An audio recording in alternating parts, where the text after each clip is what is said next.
उत्तर पुणे भागामध्ये सुरुवातीला मुसळधार पाऊस झाला, मात्र धरणामध्ये अद्यापही म्हणावा तसा पाणीसाठा जमा झालेला दिसत नाही। गेल्या काही दिवसांपासून भीमाशंकर आणि भोरगिरी परिसरात पाऊस जरी सुरू असला तरी भीमाशंकरमध्ये उगम पावणाऱ्या भीमा नदीवर असलेल्या चासकमान धरणाच्या पाणी पातळीत अद्यापही वाढ झालेली दिसत नाही। अशीच परिस्थिती या भागातील इतर धरणांची सुद्धा बघायला मिळते।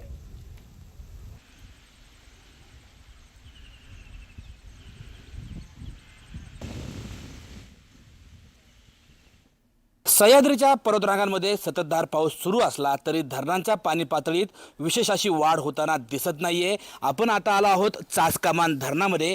पुणे जिल्ह्याच्या खेड तालुक्यातील चासकमानमध्ये हे धरण आहे। भीमाशंकरमध्ये उगम पावणाऱ्या भीमा नदीवरती सुमारे 8 TMC पाणी क्षमता असणारं हे चासकमान धरण आणि या चासकमान धरणाच्या पाण्यावरतीच खेड तालुका असेल किंवा शिरूर तालुका असेल या दोनही तालुक्यातील काही भागातील रहिवाशांचा पाण्याचा प्रश्न आणि शेतकऱ्यांच्या शेतीच्या पाण्याचा प्रश्न सुटत असतो। भीमाशंकर परिसर असेल, भोरगिरी परिसर असेल, या भागामध्ये गेले 15-20 दिवसांपासून संततधार पाऊस सुरू आहे। संततधार पाऊस सुरू असला तरी पावसाचा जोर कमी असल्यामुळे पाण्याचा जोर कमी आहे आणि त्यामुळे या धरणामध्ये पाणी साठलेलं पाहायला मिळत नाही।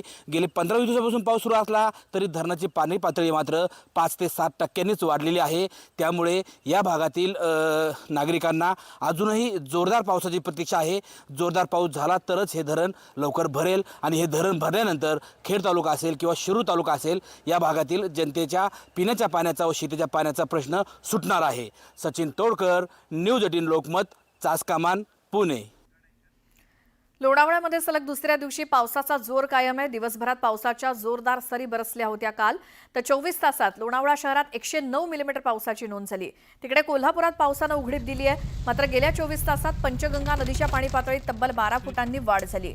दरम्यान राजाराम सोबतच 18 बंधारे पाण्याखाली गेल्यामुळे वाहतुकीला मोठा फटका बसण्याची शक्यता आहे।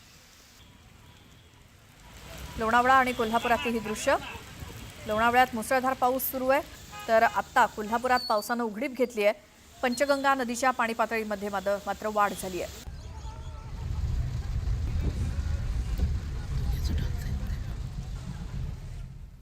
जळगाव जिल्ह्यामध्ये पडलेल्या मुसळधार पावसाचा केळीच्या बागांना मोठा फटका बसलाय। रावेर तालुक्यामध्ये सुलवाडी, कोळदा आणि कळमोदा या 3 गावांना वादळी वाऱ्याचा तडाखा बसला असून केळी उत्पादक शेतकऱ्यांचं सुमारे 45 लाख रुपयांचं नुकसान झाल्याचा प्राथमिक अंदाज आहे।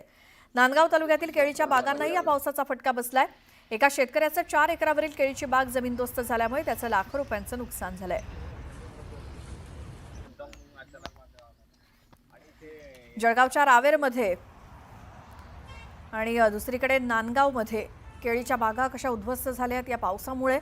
मुसळधार पावसानं केळीच्या बागांचं नुकसान झालंय। काढणीला आलेली केळी पावसानं जमीनदोस्त केल्यामुळे शेतकऱ्यांच्या हातातोंडाशी आलेला घास हिरावला गेलाय। तर तिकडे रत्नागिरी जिल्ह्यातल्या संगमेश्वर तालुक्यातील मागजन बाजारपेठ गेल्या 24 तासांपासून पाण्याखाली होती, मात्र बाजारपेठेतील व्यापारी आपल्या दुकानातला चिखल काढण्याचं काम करतायत। दरवर्षी आमच्या बाजारपेठेत पाणी शिरत असल्याची तक्रार व्यापाऱ्यांनी केली।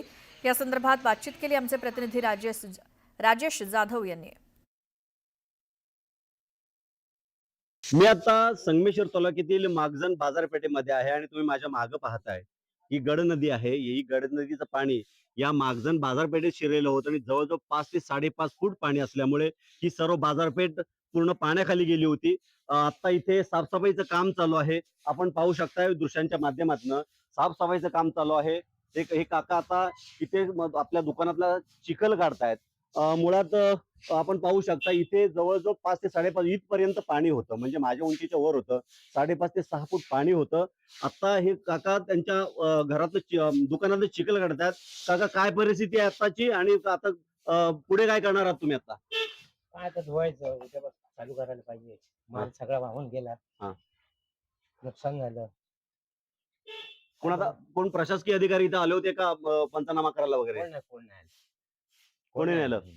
आपण पाहिलं तर ही जी बाजारपेठ आहे ती काल पूर्ण रात्रभर चिखलामध्ये किंवा पाण्यामध्ये होती। कोणीही इथे प्रशासकीय अधिकारी पंचनामा करायला आलेले नाही। आपण दुसरे दुकानदार त्यांच्याकडे जाणार आहोत, नक्की परिस्थिती त्यांची काय आहे ती पाहण्यासाठी।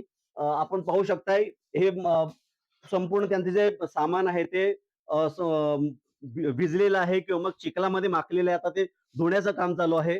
दादा, काय सांगाल, नक्की काय परिस्थिती आहे? पुढे सर, काय परिस्थिती आहे नक्की आता, कारण हे जे तुम्ही साफसफाईचं काम चालू करताय, चिखल सगळा झालेला आहे. आता पाणी पुढे. गेलंय, आता काय शिल्लक राहिलंय ते फक्त तपासायचं चालू आहे. हा. जे राहिलंय ते आमचं गेलंय ते गेलं.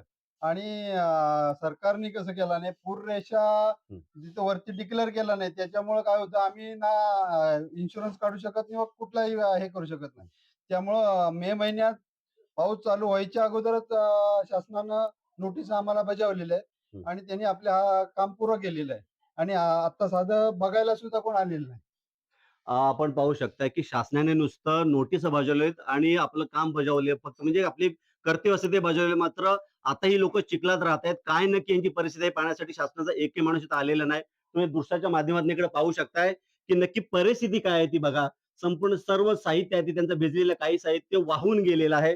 आपण दृश्याच्या माध्यमातून पाहू शकतो. विदारक जी परिस्थिती आहे ती आपण या दृश्याच्या माध्यमातून पाहतोय. ही जी यांची जी दरवर्षी जी यातना आहे, यातनेला उपचार काय, कायमस्वरूपी ह्याला काहीतरी उपाय करणं शासनाकडून तरी तितकं महत्वाचं ठरणार आहे. कॅमेरामॅन प्रफुल्ल सह मी राजेश जाधव, न्यूज 18 लोकमत, संगमेश्वर, रत्नागिरी.